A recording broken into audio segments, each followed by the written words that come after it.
is ongelooflijk. Zo dichtbij, hè. We doen het niet. We doen het niet. Het is erop of eronder in deze tredde en beslissende hele finale voor de kwarbollers van LDODK. De winnaar speelde de finale in Ahoy in Rotterdam. Gauke de Vries is al 15 jaar lang de vastzitter van LDODK en Gauke had een droom. Hij wil kampioen van Nederland worden. Ja, enorm spannend. Hè? Ik ben net zo gauw zenuwachtig. Maar nou al? Maar nou al.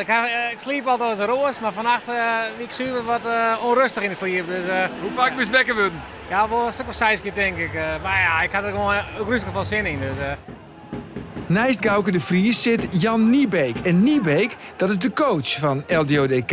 Maar Niebeek is skorst en mooi dus net op de bank zitten. Zijn rol wordt oernaam toch assistent Friso Bode. En LDODK, tjen DVO uit Bennekom, is een wiere triller. De toesploeg komt geweldig uit de startblokken. Ze nemen een vastsprong en de bomvolle hal barst zowat uit zijn voegen. Maar het skoft stiet LDODK 4 punten voor. Gewoon denken dan al om de finale in Ahoy. En dat zou dan voor het eerst wezen in de skiëtnis van de club. Met nog 4 minuten op de klok is de vastsprong nog altijd een 4 doelpunten.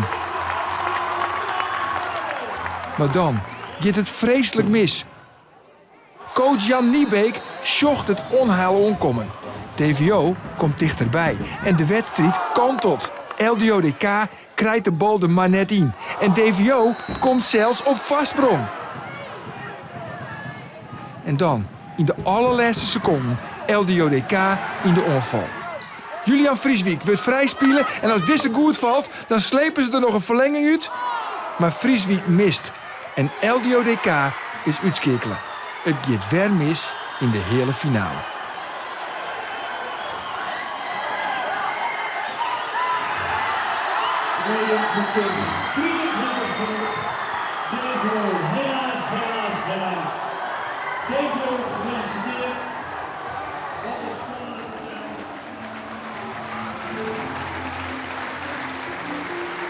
Julian, daar is de... Ja... Kist omschreven hoe die viel, want daar is de trend in 9. Ja, het is ongelooflijk. Zo dichtbij, hè. We doen het niet. We doen het niet. En dat is pijnlijk. Hier werk je het hele jaar hard voor. Dat komt heel hard aan. Ja, vooral omdat we met z'n allen tochten, je hem hier in de wedstrijd in hand. Ja, we hadden hem. Het is 22-18 met nog 4 minuten, denk ik. Ja, we eindigen op 22. Ja, zij scoren wel. Dus ja, we geven het weg. Ja, je staat met lege handen en het is weer een jaar voor niks.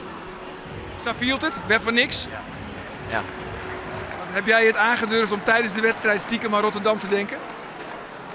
Nou, ergens spookt het natuurlijk wel door je hoofd omdat je met 4 doelpunten voor staat. Dat je denkt, ja, wat kan er misgaan? Alleen, ja, het gaat toch mis. Ik sprak net met je collega, met Julian, en die zei van het hele seizoen is voor niks geweest. Ja, snap je zijn gevoel? Ja, absoluut. Ja, je werkt maar naar één ding toe en dat is dit. Dus dat is natuurlijk wel... het duurt nu heel lang voordat je weer verder een nieuw seizoen in moet gaan. Dus ja, dat gevoel dat voel ik zeker ook. Heel zuur, de ploeg heeft keihard geknokt. We hebben met z'n allen keihard geknokt, de hele club. En nu is het oplappen en door naar volgend jaar.